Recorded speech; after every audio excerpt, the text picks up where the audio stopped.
This one says, "Hello, Doc. I've watched many of your talks on YouTube. Thank you.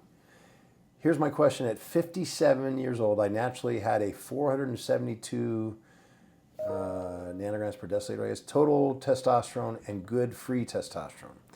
I went on TRT for 6 months and it didn't work for me. Horrible side effects. I came off 16 months ago and my numbers are dismal. 259 total, C attached, and free less than minimum. You have said in most situations your levels should return, yet mine haven't. I feel okay and my strength for 59 is very respectable, I guess. Do you think my normal numbers will ever return? Thanks, Charles." Well, a couple things come to mind in reading your question. One is at 57, those numbers are quite commensurate with your age, so-called normal for the total. And you said you had good free testosterone. Again, it's not about the numbers, it's about the individual and how that's working for you. I assume that the feeling was that's not working for him, not working for you, Charles, and that there was a reason to try a trial anyway of testosterone replacement therapy. The next question is, what was your dosing of TRT? What was the protocol? Mm-hmm. Was it excessive? Was it not enough? Was a lot of it converted to dihydrotestosterone, which could lead to acne? He didn't mention the side effects, but those are typically some of the horrible side effects, and they are. Who wants to? I mean, a lot of guys are hoping, along with other resolution of symptoms, that their physique is going to improve because, again, the muscle mass is supported by testosterone, among a lot of other things that testosterone leverages. And if you're all buff but you got zits everywhere, that's not very fun. Again, male or female. Hair loss can be effectuated by excess dihydrotestosterone, and then hair in the wrong places, ears, back, shoulders, wherever. So, yeah, I can't really answer to that, but that's something to be considered. Also, excess production of estrogen, where the horrible side effects, water retention, fat retention, moodiness, and irascibility. Don't know, but typically, in my experience, any side effects you run across with what now has become a fairly standardized dose of testosterone replacement should be manageable, not just by stopping testosterone, but either something that will stop the conversion or reduce the conversion from testosterone to dihydrotestosterone or estrogen, one of the two or both. As far as the numbers not returning to normal, it looks like he did this at 57. Not sure how long he was on, but it says, George, you're now 59, so it doesn't sound like, oh, well, sorry, you say 6 months. So still time has passed. And so you shouldn't expect to return to your original numbers. Right. It's only getting worse with time. Right. 2 years but older. the presumption here is, and it's based on a lot of patients, and again, everyone's different, but typically, and I use the example, just like a female who uses hormonal birth control to reduce or hopefully stop the production of hormones that could lead to pregnancy. As soon as she stops, they reequilibrate, and sometimes she can get pregnant within a month. Mm-hmm. Typically, that happens with guys too, and especially with someone who's only been on for 6 months. Mm-hmm. It's chronicity of use that tends to delay the return to normal. And 6 months isn't very long. However, at that age, 57, you have more of an effect than you would if you were 27 on testicular function. So maybe it might go higher, or maybe you can say coincidentally, but you go, come on, coincidentally, I use TRT, and I totally get that. Again, maybe it's just, he's a little more sensitive than most people, but most people, almost without exception that I've seen, and how do we ever know, by the way? You can't take the same person and have one with placebo or not even, one that just doesn't do it and one with, and say, okay, see, this is where I would have gotten. But this is normal. And don't forget too, 259 to 472, that's an acceptable spread of, including laboratory error possibility of, just different day, different time. Double check to see that you drew blood at the same time, because you tend to have a higher level of endogenous production in the morning than at night or later in the day.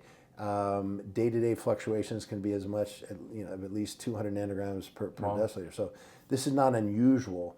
And what's interesting is that at 59, everything else is still okay. Strength is still very respectable. It says here he feels okay. So again, don't chase the numbers. Don't get hung up on the numbers. People, as I said many times before, don't wake up one day and go, I think my numbers must be off in my testosterone. I better run in today or make an appointment to get them checked. No, we wake up and say, I don't feel, now that I think about it, like I used to. I wonder what it is. It might be testosterone. And then we look at the numbers to, again, verify or confirm our suspicion that, yeah, these symptoms of low energy, low libido, inability to control body composition are indeed from testosterone deficiency. So I wouldn't get too hung up. And they could return to close to what you had before, because typically there's not much difference between 57 and 59-year-old numbers. But again, everybody's different. But that would be my take home: is don't worry about that. And also, please, take home would be, I would consider TRT again, but maybe with a different physician.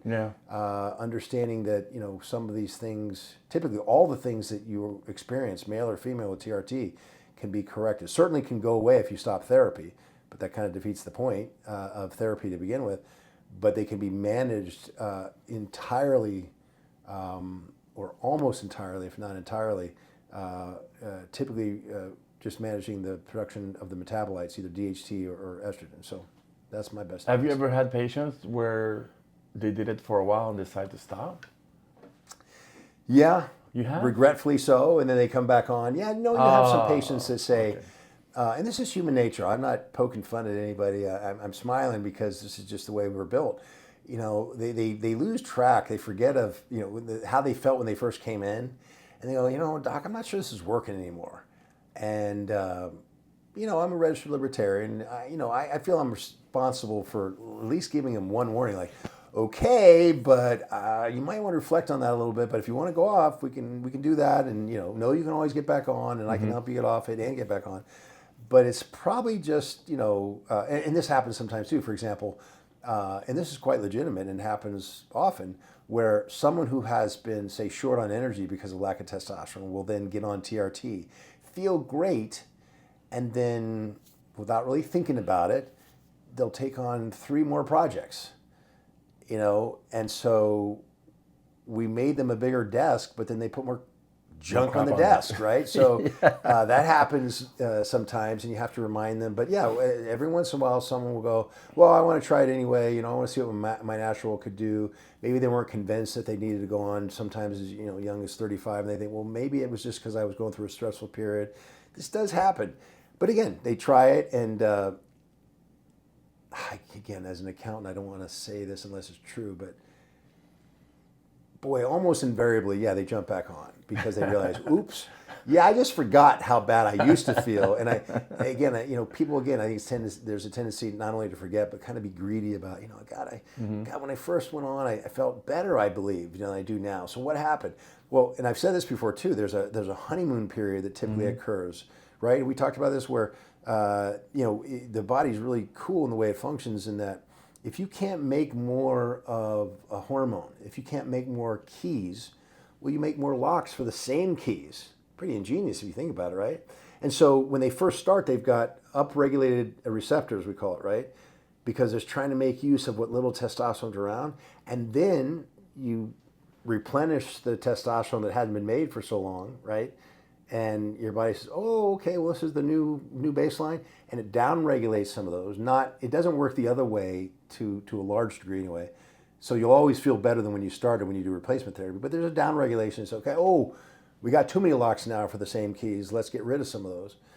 So some patients remember that honeymoon period, I call it, the first couple months with their own therapy before that process occurs. And they go, well, I don't think it's working anymore. I go, well, do you remember when you came in here, honestly, sometimes in tears, barely moving, barely fogging a mirror, and, you might want to rethink that before you do it. But again, yeah, it does happen. Okay, cool. So this next one is asked, what are your thoughts on peptides? Are you for it? And if so, what is your favorite to use and for what reason? Thank you, Doc. Sebastian B. Well, Sebastian, my thoughts on peptides are broad. This is not it's going to sound like a plug no matter what, but I devoted an entire chapter to my book, Cheating Death, to peptides because I think they are one of the major avenues by which we're going to make a lot of progress in medicine. We've already been using peptides like insulin, like magic for people with diabetes, obviously. And so peptides are already doing amazing things, but for some reasons that I won't go into, because I do go into detail in the book, there were some practical reasons why we didn't pursue them as much as we are now. And partly because we found ways to not only develop them more easily, but also make them work better than arguably Mother Nature did, so that they're more effective when we use them and more practically effective. So, I use the example of Tinker Toys as analogous to the way we can build peptides. You've got these structures, and you have multiple ligands, just like with Tinker Toys. That the adjustment of one can change the way that the peptide works. So just think of all the possibilities. They're not all necessarily going to be beneficial ways that they function, but there are plenty of ways that can be investigated to see, what does this do to the body, and is it something we need? Is it helpful? And we've already found a bunch of them. Unfortunately, there are so many, and the way we do business in medicine, we haven't had the time nor the resources, time included, to do the rigorous testing that we should do, and not just with animals, but obviously with humans. And so there, some of that is, a lot of that is actually lagging. But there's so many peptides that show a lot of promise for doing things that we need, that we don't have medications for, or really any other answers for. We could, for example, perform some sort of surgery if it's extreme, or provide a strong anti-inflammatory like cortisone for some tendinous damage, right? A sprain of a ligament, a strain of a tendon. And BPC 157, a substance that's produced by some of the cells in the gut, can be used to help heal that. We could also, by the way, use PRP or stem cells or umbilical cord tissue. But here is yet another avenue that could be self-administered daily. So it's not a one and done procedure necessarily, but something that, like your daily vitamin pack that you take, I've got this tendinitis. Let me use this BPC 157 to reverse the problem. The problem there, though, is, again, everything that we have currently is either animal study or not the most powerful, well-designed study for a human. Most of it's anecdotal. Like so many things, though, aspirin's an example that sort of fits here. We knew aspirin worked for a long time before we knew that the mechanism of action was to work on, COX-1. So you could make a case that as long as it's safe, and so far it looks extremely safe. We haven't had any issues with BPC 157. Even a famous podcaster, I forgot his name, but he talked about using BPC and he overdosed 1,000-fold or something crazy like that and had no side effects. Anyway, so there are a lot of peptides like that. One of them is actually not a peptide, but people throw it in the same bucket, so I'll use an example. What people see on the boards is MK677, also known as ibutamorin. That's a peptidomimetic that, again, I lump it in this because it tells your body, like some of these other peptides that are called GH secretagogues, to make more growth hormones through a pathway called ghrelin. And there are plenty of others that are actually peptides that do the same thing. But again, we don't have a lot of research behind it. And yet, interestingly, ibutamoren is a patent has been applied for, if it hadn't been approved already, I believe, or it's certainly in phases of testing, as LUM 201. And there are a multitude of studies that show it's very effective for short stature. So you're going to find, and by the way, testing on pediatric patients, that's a big one, because you aren't allowed to make any mistakes. There's very stringent rules when we're dealing with kids, for good reason, I would argue. So it got that far, and yet you may recall that there was a letter released by the FDA which questioned the safety of these things. That's probably going to get me a lot of trouble because I'm pointing this out, but whatever, it needs to be pointed out. On the one hand, we're considering a patent for this LUM 201, which is just ibutamoren, because it's so effective in helping children create their own growth hormone when they have, short stature. But on the other, we're releasing a statement saying we're not sure if it's safety. A bit of a frustration there. And let's see, does that even apply to the question? I would have to say, by the way, that is it's not a peptide, but it's my favorite, one in the category of what peptides are used for. But other than that, if you wanted me to answer it technically, what's my other favorite peptide? Well, you could argue that any of the other GH secretagogues are pretty good. The first one being Samorlin, used to be branded as Jaref. Richard Walker was involved in the development of that. And, now we have Tesamorlin, which honestly, that one is just as effective or even more so than ibutamoren, which doesn't have to be used simply for kids, but I'm just using that as an example. It's just prohibitively expensive, and you still have to inject Tesamorlin. Keep it refrigerated, whereas ibutamoren's a capsule. You can leave it by your bedside table. Not sure you'd want to cook it, but it can withstand heat. So the hope is that these will continue to be tested and utilized and remain available for those of us that want to use them, because so far, again, this is all anecdotal now, we've seen a lot of good benefit from using these peptides. The only drawback with peptides is their short-acting nature, I would say. That's the only benefit. But we're improving upon that by adding ligands that slow its release, adding ligands that change the mechanism a bit and keep it in the bloodstream. That's the first way of doing it. But change the mechanism so that, again, one dose goes for a longer time period. Because that's the issue. I mean, that's one of the reasons why with insulin, for example, we finally got to, Lantus and these long-acting insulins. But initially, every time you ate something, you'd have to bust out your insulin and get it done, and be prepared to do it again because it was very short-acting in nature. So we've made some improvements that goes back to the initial part about why it's not more ubiquitously used, but it will be. And, knock on wood, we'll see a lot more of it. All right.